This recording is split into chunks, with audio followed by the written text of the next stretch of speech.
অতএব এই শাস্ত্রীয় শ্রদ্ধা যার হৃদয়কে আক্রান্ত করেছে, সে কখনো মহৎ সেবার মতন ভয়ঙ্কর অপরাধে নিবিষ্ট হয় না। আর লক্ষণ কি শাস্ত্রীয় শ্রদ্ধা মানে? তারা মান যশ পূজা প্রতিষ্ঠাকে কামনা করে না।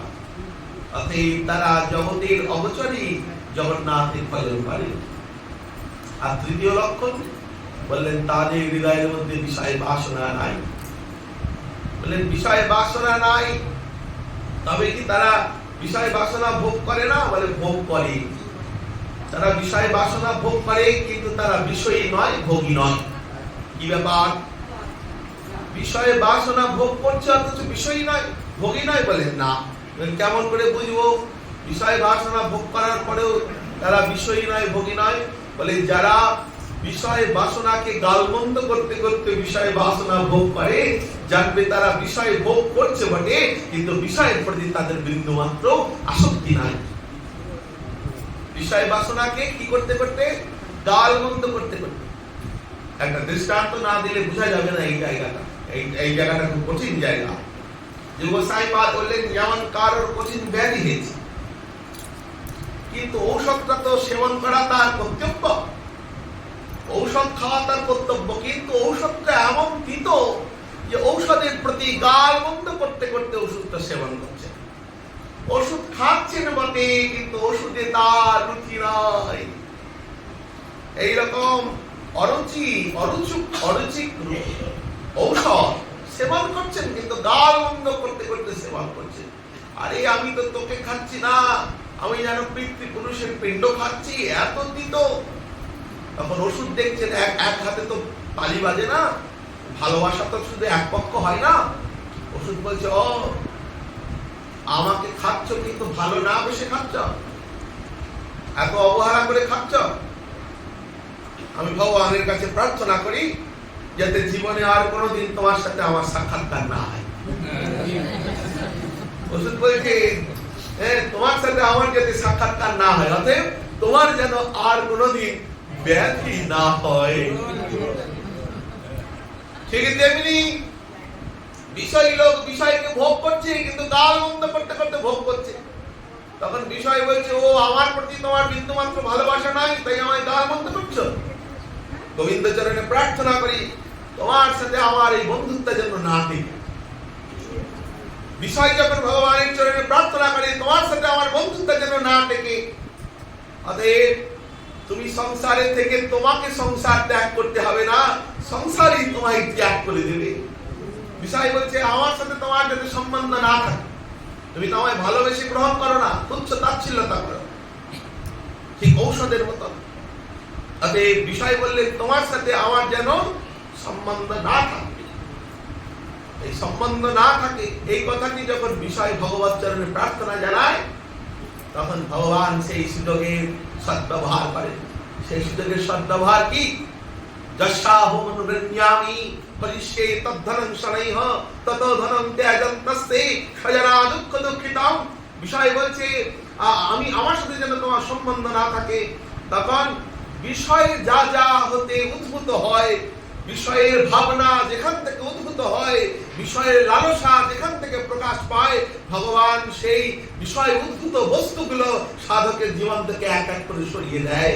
যত সাধকের প্রিয় বস্তু গোবিন্দ চরণ ভিন্ন, আর যত প্রিয় বস্তু ভগবান কেড়ে নেন, তখন ভক্ত অনাথ হয় না, ভক্ত তখন জগন্নাথের হয়ে যায়।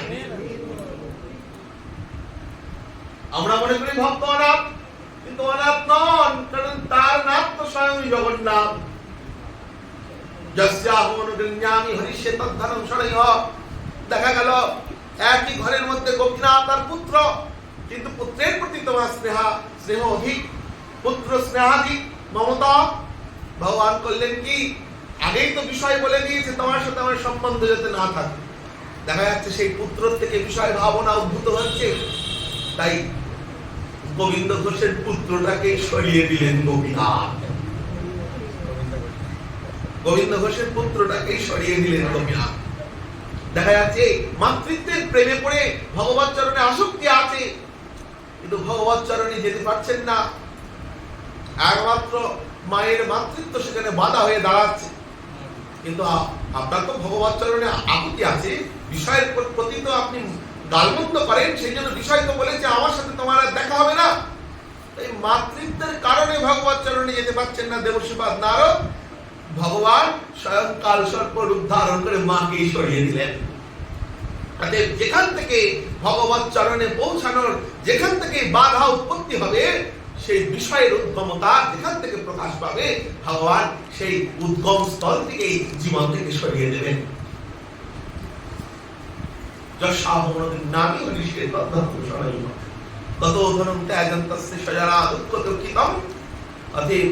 যারা শাস্ত্রীয় শ্রদ্ধার অধিকারী, তারা সর্বদাই বিষয়ের প্রতি তাদের আসক্তি থাকে না, বিষয়ের প্রতি তাদের অনাসক্ততা সেই যেমন ঔষধ সেবনই ভগবান। এই কারণেই এই শ্লোকে যে শ্রদ্ধালু মত কথা, এই শব্দে শ্রদ্ধালু কথা শব্দে যে অধিকারী সাধকের কথা বলেছেন গোসাইপাদ, সেই অধিকারী সাধক হচ্ছেন কারা? কোন শ্রদ্ধালু অধিকারী সাধক? এই যাদের শ্রদ্ধা শাস্ত্রীয় শ্রদ্ধা। এরপরে বললেন শ্রীমান সুভদ্রা লোক পাবনী, আমার এই পরম পবিত্রময় কথা এই শ্রদ্ধাবান ব্যক্তি শ্রবণ করা মাত্রই তার নিশ্চলা ভক্তি উদয় হয়। এই জন্য বলা হয়েছে শ্রবণাং আদৌ ভক্তি, শ্রবণটাই হচ্ছে ভক্তির প্রথম ভক্তি। শ্রদ্ধাবান ভক্ত যদি আমার কথা শ্রবণ করে, শ্রবণ করা মাত্রই তার হৃদয়ের মধ্যে বিশুদ্ধ ভক্তি হৃদয়কে আক্রান্ত করে এবং সেই নিশ্চলা ভক্তির অধিকার প্রাপ্ত হয়। এই ভক্ত যখনই হরিকথা শুনতে বসেন, ভগবান ভক্তের ভক্তির বিচার করেন না। যে ভক্ত নিয়মিত হরিকথা শ্রবণ করছেন, ভক্ত তার ভক্তির বিচার করে না। ভগবান মনে মনে ভেবে নিচ্ছেন, আমার কথা শুনছে যখন, তখন তো সে আমার ভক্ত ছাড়া অন্য কেউ হতে পারেন না। আমার ভক্তই যদি না হবেন তো আমার কথা শুনছেন কেন? ভগবানের কথা শুনতে বসা মানেই ভগবান তাকে ভক্ত রূপে গ্রহণ করেন।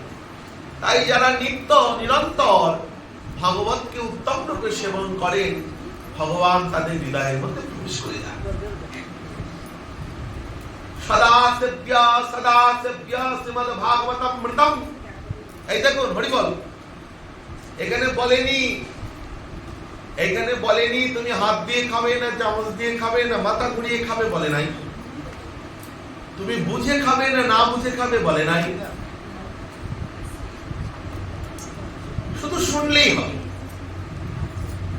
এই যস্য শ্রবণমাত্রে, যেই মাত্রই শ্রবণ করবে, হরিশ্চিত্তং সমাশ্রয়ে, শ্রবণ করা মাত্রই ভগবান তার ভিতরে প্রবেশ করবে। ভগবান তার ভিতরে প্রবেশ করে যান। এই জন্য বললেন, যে নিরন্তর আমার কথা সেবন করে, অতএব আমার কথা শ্রবণ করে, শ্রবণের মাধ্যমে যে আমার লীলা কথা সেবন করে, আস্বাদন করে, সেই ভক্তের হৃদয়ের মধ্যে আমি প্রবিষ্ট হয়ে যাই, ঢুকে যাই। সদা সেব্য শ্রীমদ্ ভাগবতামৃতম যস্য শ্রবণমাত্রেণ হরিশ্চিত্তং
সমস্ত জীবের মধ্যে নিত্য কৃষ্ণ দাসত্বের দর্শন। সে কারণেই জীব হলেন আশ্রিত তত্ত্ব, আর ভগবান হলেন স্বয়ং আশ্রয় তত্ত্ব। এইটা যে ভালো করে বুঝেছেন, এই বিষয়টা যার মাথায় গেছে, তিনি হলেন শাস্ত্রীয় শ্রদ্ধার অধিকারী, শ্রদ্ধার সাধক। ভগবান কি আশ্রয়, তত্ত্বে ভগবান আশ্রয়, আর জীব হলেন আশ্রিত। কিন্তু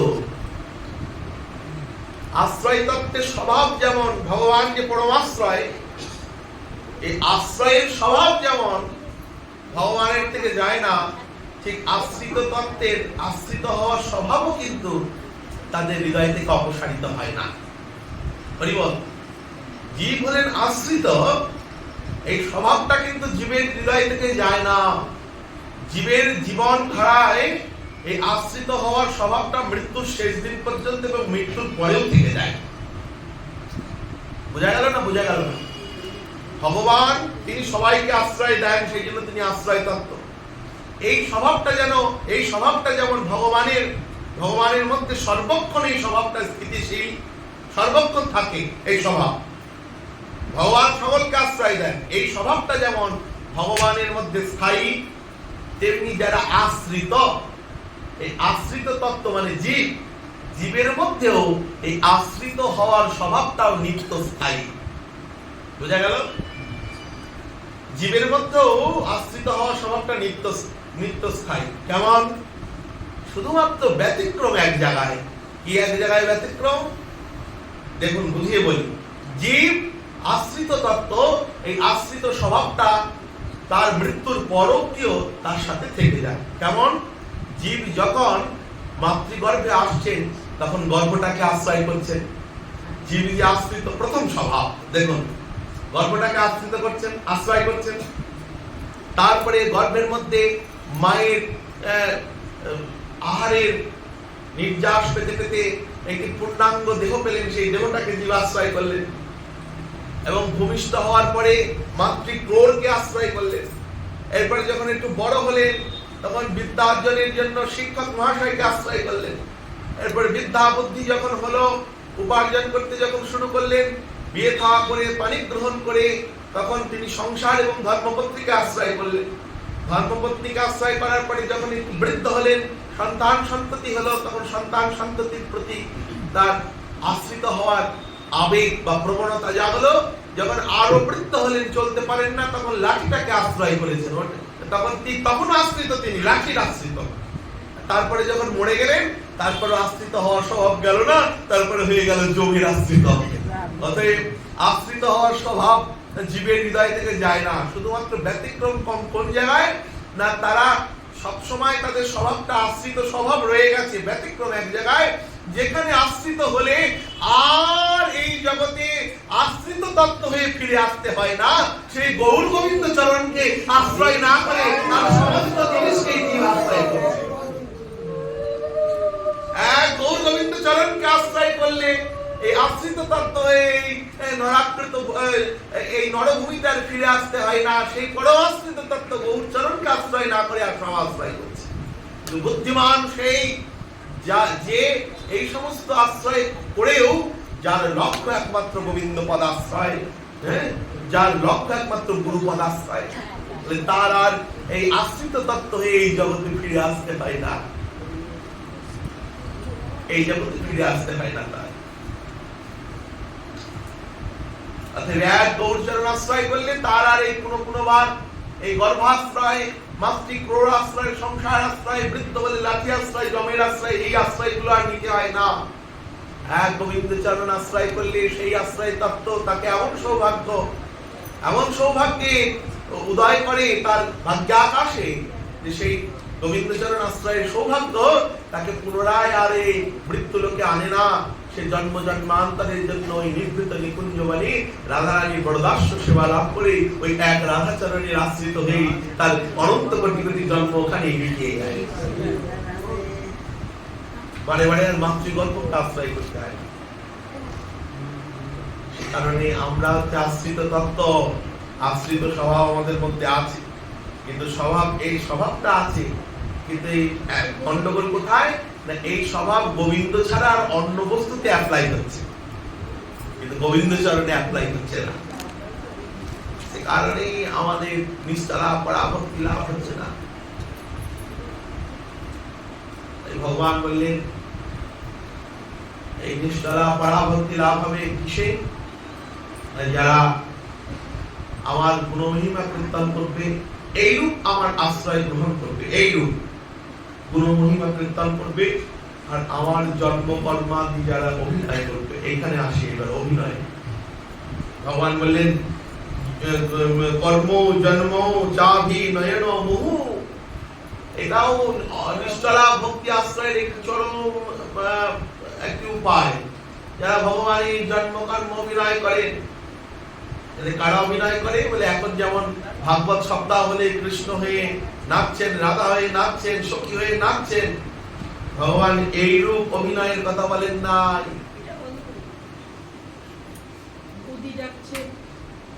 এটা বন্ধ করে দাও, বন্ধ করে দাও, বন্ধ করে দাও, করে দিয়েছিল বন্ধ। তুমি বন্ধ করাওনি, গৌর তোমাকে দিয়ে করিয়েছে, কারণ আমার মনে হচ্ছিল বন্ধ করে সুখ পাবো।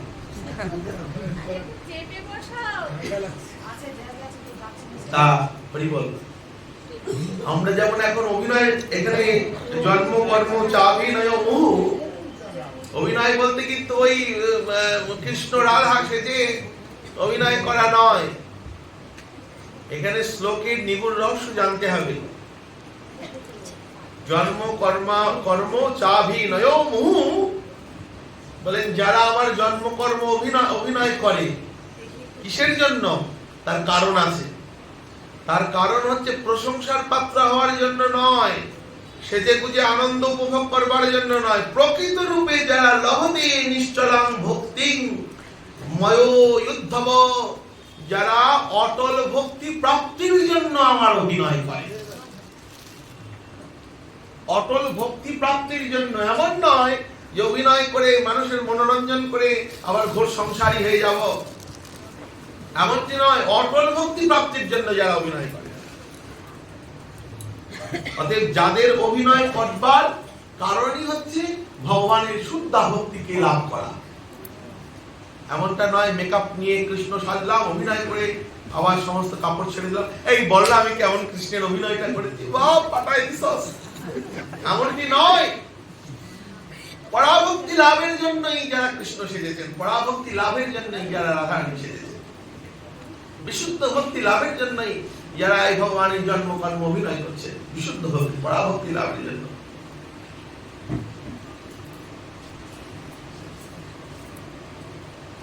যারা অভিনয় করছেন তারা নিষ্ঠলা ভক্তির অধিকারী। কিন্তু এই যে অভিনয় করা, ভগবানের কথা শোনা বা তার গুণকীর্তন করা, তার আগে একটা শ্লোকের আগে একটা শব্দ বসিয়ে দিয়েছে। অভিনয় করতে গেলেও কিন্তু শ্রদ্ধালু মদভক্ত্যা, যিনি অভিনয় করবেন তিনি যদি অশ্রদ্ধালু হন, তাহলে ভগবানের অভিনয় করলে তিনি তো ভগবত চরণ পাবেন না, উল্টে নরকে চলে যাবেন। আগে বসিয়ে দিয়েছেন শ্রদ্ধালু, যে সে অভিনয় করলে হবে না। আমার তো কুমার আহারি শুদ্ধ ভক্তির আচরণ যারা করেন না, রাধা কৃষ্ণ সেজে নাচলে হবে না। এই যে বলাই আছে এখানে শ্রদ্ধালু মদভক্ত্যা, শ্রদ্ধাবান ভক্ত যদি আমার অভিনয় করে, শ্রদ্ধাবান। এবার শ্রদ্ধাবান বলতে এতক্ষণ যা বোঝালাম তাই। এই সমস্ত গুণ যাদের মধ্যে আছে, বিষয়ের আসক্তি যাদের মধ্যে নাই, এইরকম ব্যক্তি যদি আমার জন্মকর্ম অভিনয় করে, আর সেই অভিনয়টা যদি কেবলমাত্র ভক্তি লাভের জন্যই হয়ে থাকে, তবে আমার অভিনয় করা মাত্রই তার হৃদয়ের মধ্যে পরাভক্তির উদয় হয়, নিষ্ঠলা ভক্তির উদয়। এমন না ভাগবত সপ্তাহে হিন্দি গান হচ্ছে আর আমি রাধা সেজে চারটি সখী সেজে নাচতে শুরু করলাম।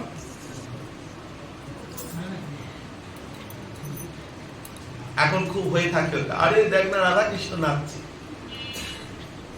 রাধা কৃষ্ণ নাচা হয়ে গেল, তারপরে ড্রেস ট্রেস খুলে নিল, খুলে ব্যাগে ভরলো, যাওয়ার সময় চল একটু ঝালমুড়ি খেয়ে যাই, নয়তো দোকান থেকে একটা এগ রোল খেয়ে বাড়ি যাই। অনেক নাচানাচি করেছি, এতে নিশ্চয় পরাভক্তি লাভ হবে না, যেটা এখন খুব হয়। তুলবে, পরে তুলবে, দাঁড়া, এখন পরে কথা বলছি না। তুমি আমার সম্পত্তি এইভাবে চুরি করছো, আমায় নাম আমি তুলে দেবো, এই গ্রন্থটাই দিয়ে দেবো, হবে তো? অতএব হবে না, শ্রদ্ধালু ভক্ত হতে হবে।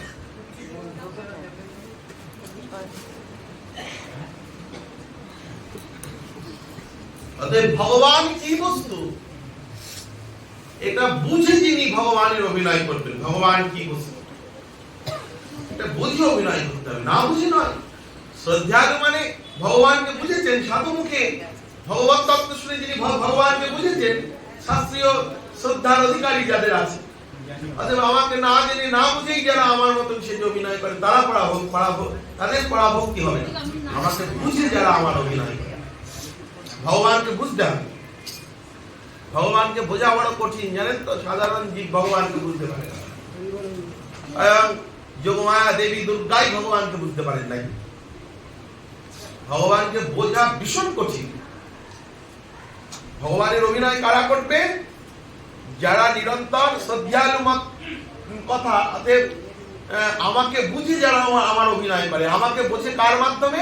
সন্মুখরিতং ভবদীয় বার্তাম, সাধু মুখে আমার কথা শুনে আমাকে বুঝে যারা অভিনয় করে। এখন ভগবানকে জানা, ভগবানকে বোঝা সামান্য জীবের তো পক্ষে অসম্ভব, সামান্য জীবের পক্ষে সম্ভব নয়, কারণ দেবদেবীগণই ভগবানকে বোঝেন না।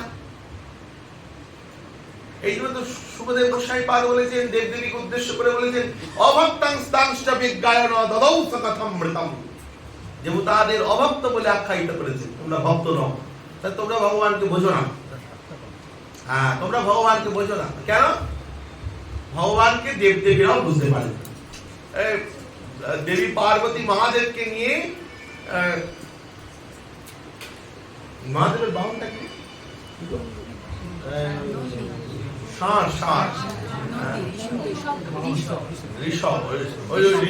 ঋষভ মানে ষাঁড়ি, ঋষভ দুটোই, বা নন্দী, বৃষপৃষ্ঠে আরোহণ। যেমন সাপ হচ্ছে বাংলা, সর্পটাও, সর্প শব্দের অর্থও সাপ, আবার পণ্যগিম শব্দের অর্থ সাপ। পণ্যগিম যেমন, হ্যাঁ, পণ্যগিম শব্দের অর্থ সাপ। যেমন মৎস্য মানে মাছ, মৃণ মানেও মাছ, মাছ মানে তো মাছ।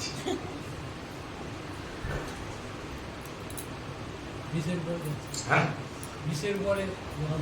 বৃষের উপরে মহাদেব আর মহাদেবী আরূঢ় হয়েছেন, বৃষপৃষ্ঠে আরূঢ় হয়েছেন, আর বায়ুপথে গমন করছেন। বায়ুপথে গমন করতে গিয়ে মহাদেব হাত জোড় করে প্রণাম করছেন। দেবী জিজ্ঞাসা করছেন, আপনি প্রণাম করলেন কেন? আমার গুরু বসে আছেন। আপনার গুরু কোথায় আছে? ভালো করে তাকিয়ে দেখো। তাকিয়ে দেখছে একজন নবদুর্বাদ শ্যাম বর্ণের লোক, মাথায় জটা বাঁধা, দেখতে খুব সুন্দর, পাশে তীর ধনুক রাখা আছে, হা সীতা বলে কান্না করছে। দেবী বললেন, এটা তোমার গুরু? বললেন, হ্যাঁ। কেন, তোমার সন্দেহ আছে? বলে, তাহলে উনি কান্না করছেন কেন? মানে ওনার পত্নী অপহরণ হয়েছে, তো পত্নীকে অপহরণ করে নিয়ে চলে গিয়েছে, সেই কারণে পত্নী অপহৃত হয়েছে, তো সেই শোকে ক্রন্দন করছে। তখন দেবী হাসছেন, বললেন, গুরুর মধ্যে এত অজ্ঞতা? তিনি যদি গুরুই হবেন, তাহলে মহাদেব বলছেন শুধু গুরু নন, তিনি সাক্ষাৎ ভগবান। বলেন, ভগবান তো দূরের কথা, গুরুই যদি হবেন, কি তার গুরু হওয়ার যোগ্যতা? বউ চলে গেছে বলে তিনি ভগবানের চরণ চিন্তা করে না কেঁদে বউয়ের জন্য কান্না করছেন। এ আবার গুরু নাকি? এ গুরু না, এ গরু। মহাদেব বলছে, আমার গুরু নিন্দা আমার সম্মুখে তুমি করবে না। তোমার যদি মনের মধ্যে সংশয় থাকে উনি আমার গুরু হওয়ার উপযুক্ত নন বা উনি ভগবান নন, তো তুমি পরীক্ষা করতে পারো। মহাদেবী তখন পরীক্ষা করলেন। রাম তো কাঁদছেন, আর মহাদেবী তখন সীতার রূপ ধারণ করেছেন। তখন পার্বতী হয়ে গেছেন সীতা, পার্বতী সীতা হয়ে তিনি কি করলেন, রামচন্দ্রের সামনে গিয়ে একটি সাজির মধ্যে ফুল চয়ন করছেন। রামচন্দ্র অবলম্ব নেত্রে দর্শন করছেন দেবীকে, একদম অবয়ব সীতা। রামচন্দ্র গাছের তল থেকে উঠে গিয়ে, দেবী তো সীতা মহামায়া রূপী সীতা, যোগমায়া রূপী সীতা, পার্বতী রূপী সীতা পুষ্প চয়ন করছেন, আর ভগবান উঠে গিয়ে সেই দেবীকে প্রণাম করে মা বলে সম্বোধন করলেন। মা বলে যখন সম্বোধন করলেন, দেবী তো লজ্জায় হায় হায় আমি কি করে ফেললাম, ভগবানকে চিনতে পারলাম না, এই বলে পালাতে চাইলেন।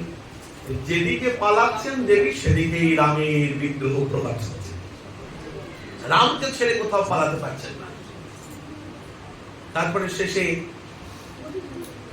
রামের কৃপাতেই তিনি পালিয়ে ভগবানের এই মহাদেবের কাছে এসে পৌঁছলেন। এখান থেকে আমরা কি পাচ্ছি, কি বুঝতে পারছি? ভগবানকে চেনা দেব দেবীর পক্ষেও সম্ভব নয়। আরেকটা কি বুঝতে পারলাম, ভগবান হচ্ছে তিনি এক সময় এক মুহূর্তে যার মধ্যে অজ্ঞতা আবার যার মধ্যে সর্বজ্ঞতা, এই দুইটার মধ্যে একসাথে প্রকাশ পাচ্ছে। অজ্ঞতা মানে যিনি স্ত্রীর বিরহে কাঁদছেন, আবার স্ত্রীর স্বরূপকে মা বলে সম্বোধন করছেন। অজ্ঞতা এবং সর্বজ্ঞতা যার মধ্যে এক সময় উদয় হচ্ছে, তিনি হচ্ছেন স্বয়ং ভগবান। আরেকটু রয়ে গেল, পুরোটা শেষ হলো না। শিবের কাছে তো গিয়ে চলে গেলেন মহাদেবী। মহাদেবী যখন শিবের কাছে চলে গেলেন, শিব তখন মহাদেবীকে প্রণাম করছেন। এই কি করছেন, আমাকে প্রণাম করছেন কেন স্বামী? বলেন, আর কৈলাসে ফিরে আপনার সাথে আমার সংসার করা হবে না। এই দেহেতে স্ত্রী, আপনাকে স্ত্রী বলে গ্রহণ করে সংসার করা আমার পক্ষে আর সম্ভব নয়। আপনার সাথে কৈলাসের সংসার জীবন আমার এখানেই শেষ। কেন? আপনি যে শরীরটা ধারণ করেছিলেন, সেই শরীরটি হচ্ছে আমার গুরুপত্নীর শরীর, সেই স্বরূপটি আমার গুরুপত্নীর স্বরূপ। এক মুহূর্ত হলেও আপনি আমার গুরুপত্নীর স্বরূপটাকে ধারণ করেছেন, অর্থাৎ আপনি আমার আরাধ্য। সেখান থেকেই কিন্তু সতীদাহের বীজটা বপন হয়েছিল। অর্থাৎ আপনাকে নিয়ে, এই শরীরটা নিয়ে কৈলাসে আর সংসার করা হবে না। ভগবানকে চেনা খুব ভগবানকে চেনা দেবদেবীরাই পারেন না। অতএব ভগবানকে চিনে ভগবানের অভিনয় করতে পারলে তবে তার মধ্যে নিষ্ঠালা ভক্তির উদয় হবে। ভগবানকে চিনতে পারবো কি করে?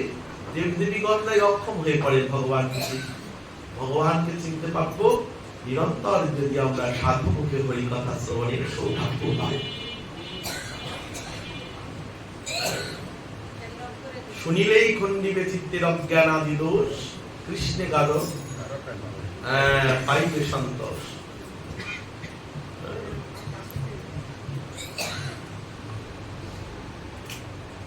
কৃষ্ণ সন্তোষ হেতুকম ভক্ত্যার্গবদ্ধনম যচ্চ কৃষ্ণ সন্তোষ হেতুকম। শ্রবণ করতে হবে নিরন্তর, ভগবানের গুণ মহিমা কীর্তন করতে হবে। আর যারা মনে করেন ভগবত প্রাপ্তির উপায় একমাত্র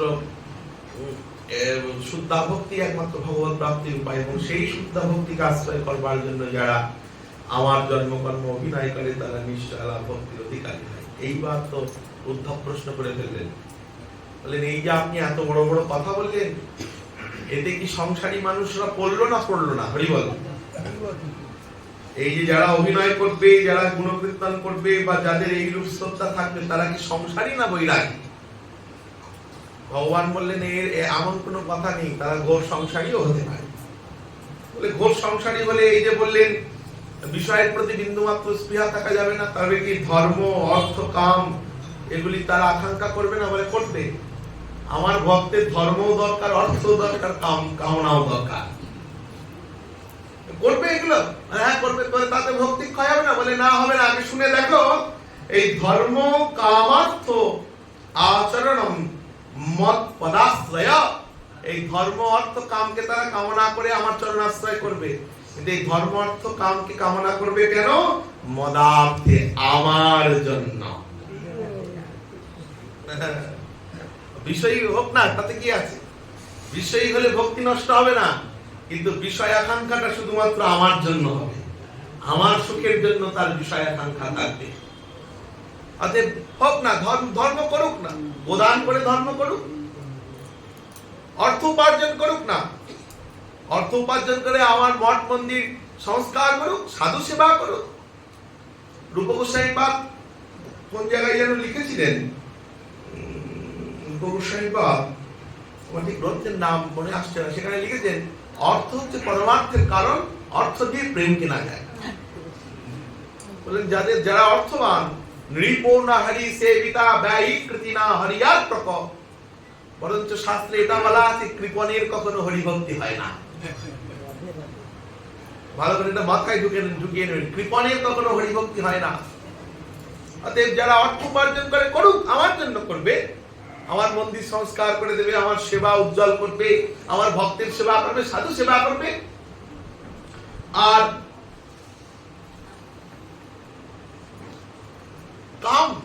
কামং চেদস্তে নতু কামকাম্ময়া, কামনা তাদের থাকবে, আমার বরদাস্তে তাদের কামনা থাকবে। কামং চেদস্তে নতু কামকাম্ময়া, কামনা থাকবে না, অবশ্যই কামনা থাকবে, আমার দাসত্বে কামনা থাকবে। তবে ধর্ম অর্থ কামনা মদার্থে, আমার জন্য। কেমন? এই রাজার অনেক অর্থ আছে না, রাজাদের তো অনেক সম্পত্তি।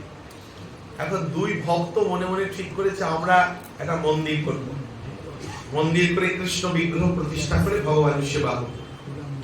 তখন বলে, হ্যাঁ রে, মন্দির করবি, কেমন মন্দির করবি? বললো তার দরজাগুলো থাকবে সোনার পাতে, মন্দিরের চূড়ায় থাকবে স্বর্ণ কলস, আর ভগবানের যে বিগ্রহটা বসানো থাকবে যে বেদিতে, সে বেদিটি থাকবে হীরক খচিত। আর বিগ্রহটি কিসের থাকবে? বিগ্রহটি থাকবে সোনা, স্বর্ণের বিগ্রহ।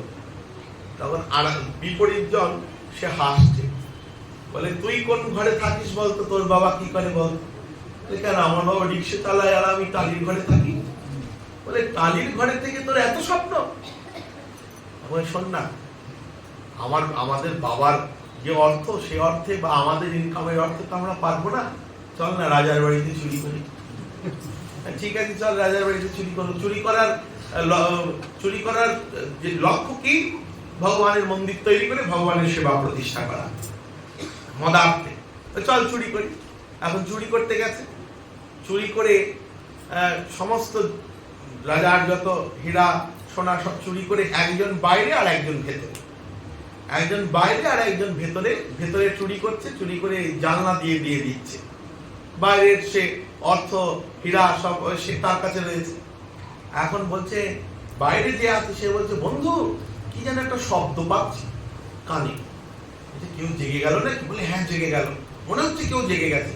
বলে তাহলে আমি আর ওই দরজা দিয়ে পালাবো না, দেখি জানলা দিয়ে পালাই। এবার জানলা দিয়ে পালাতে গিয়ে যেই নাকি মাথাটা গলিয়ে দিচ্ছে, শরীরটা আর গলাতে পারছে না, মাথাটা জানলায় আটকে গেছে। বন্ধু আমি তো বেরোতে পারবো না, আমি তাহলে কি করবো? তখন বলছে, কি করবি, এখনই তো টের পেয়ে যাবে। বলে টের পেয়ে গেলে আমাদের শুলে চড়াবে, চড়া, ওটা বড় কথা না, আমাদের তো আর কৃষ্ণ মন্দির তৈরি করা হবে না, আর ভগবানের সেবা করাও হবে না। তাহলে কি করবো? কি করা যায়? বন্ধু এই দরজার কোনায় দেখ একটা দাঁত বটি পড়ে আছে। হ্যাঁ বটি পড়ে আছে। তাহলে এই দরজার ফাঁক দিয়ে বটিটা বার কর। বটিটা বার করেছে, বার করে বলছে বটিটা আমার হাতে দে। জানলা দিয়ে দুটো হাত বার করে রেখেছে, বটিটা হাতে দিয়ে দিয়েছে। বাইরে যে আছে সে ভেতরের জনের হাতে বটিটা দিয়েছে, দিয়ে বলছে তুই ভালো করে আমার কেশ আকর্ষণ করে ধর, মানে চুলটা টেনে ধর। কি করবি বন্ধু? বলে আমি আমার গলাটা কেটে ফেলবো। গলাটাকে কেটে ফেলবো না, কেটে ফেলে গলাটা এখানে ফেলে দিবি না, কারণ সবাই জানে তুই আর আমি খুব ভালো বন্ধু। এই গলাটা যদি পড়ে থাকে, রাজা এই গলাকে অনুসন্ধান করে তোকেও ধরবে, তোকে ধরলেই সমস্ত ধন দৌলত আবার রাজাকে ফিরিয়ে দিতে হবে, আমাদের মন্দির প্রতিষ্ঠা হবে না। অতএব আমি যে মুন্ডুটা কাটবো, কাটার পরে যে মুন্ডুটা পড়ে যাবে, তুই সেই মুন্ডুটা নিয়ে একটা মাটিতে কোনো জায়গায় পুঁতে দিবি। দেখুন এই যে মদার্থ, আমার জন্য ভক্ত ভগবানের জন্য কি করেন দেন, তখন হাতে বটি দিয়েছে, বটি দেওয়ার পরে মুন্ডুটা কেটে দিয়েছে, কেটে তো মুন্ডু নিচে পড়ে গেছে। ভক্ত আর দ্বিতীয় বাইরে যে ভক্ত ছিল সেই ভক্ত মুন্ডুটা নিয়ে গিয়ে মাটিতে পুঁতে দিয়েছে। এখন বন্ধুর কথা রাখতে হবে, সেই যে যত অর্থ আর যত হীরা আদি সে পেয়েছিল সেগুলো দিয়ে মন্দির তৈরি করা শুরু হলো। এবার মন্দির তৈরি করা যখন শুরু হলো, ঠিক যে মিস্ত্রিরা রাজবংশীরা মন্দির তৈরি করছে, মন্দির তৈরি করতে গিয়ে অনেক জায়গায় তারা ভুল করছেন, এদিকে এটা ঠিক হচ্ছে না, ওদিকে ওটা ঠিক হচ্ছে না, তার দেখাশোনা করার লোক নেই। তো তখন এই মন্দির যখন তৈরি হচ্ছে, রাজবংশীরা যখন মন্দির তৈরি করছে, যে বন্ধু ওই মুন্ডুটা কেটে এনে মাটিতে পুঁতে দিয়েছিল সে দেখছে ওই রাজবংশীরা মন্দির তৈরি করছেন, আর মন্দির তৈরি করতে গিয়ে সমস্ত কারুকার্য যে মন্দিরের হচ্ছে সেটা যে অ্যাডভার্টাইজ করছেন, মানে দেখিয়ে দিচ্ছেন এটা এভাবে হবে, এটা ওভাবে হবে, এটা এভাবে কর, মানে দেখাশোনা করছেন যিনি, তিনি আর কেউ নন, যার মুন্ডুটা কাটা গিয়েছিল তিনি নিজে এসে মন্দির তৈরি যে হচ্ছে তার দেখাশোনা করছেন। বন্ধু তুমি এখানে, আমি এখানে, আমি না তোমার বন্ধু কেটে আনলো, এইটাই তো ভগবান কৃপা, ভগবানের ইচ্ছায় আমি এই মন্দির তৈরি করে ভগবানের সেবা লাভ করবো। ভগবান আমাকে এই দেহটা দিয়েছে একই অবয়বে, যার মুন্ডু কাটা গেল সেই এসে মন্দির দেখাশোনা করছে। অর্থাৎ মদার্থে এইরকম ভাব হওয়া চাই, তবে ধর্ম কামার্থে, ধর্ম কাম অর্থে গৃহস্থের ভক্তি নষ্ট হবে না। যদি তার ধর্ম কাম অর্থের মূল কেন্দ্রবিন্দু কৃষ্ণ সুখ, কৃষ্ণ সুখ, তবে তাতে কোনোদিন শুদ্ধ ভক্তি নষ্ট হয় না, যদি সেটা কৃষ্ণ কেন্দ্রিক হয়।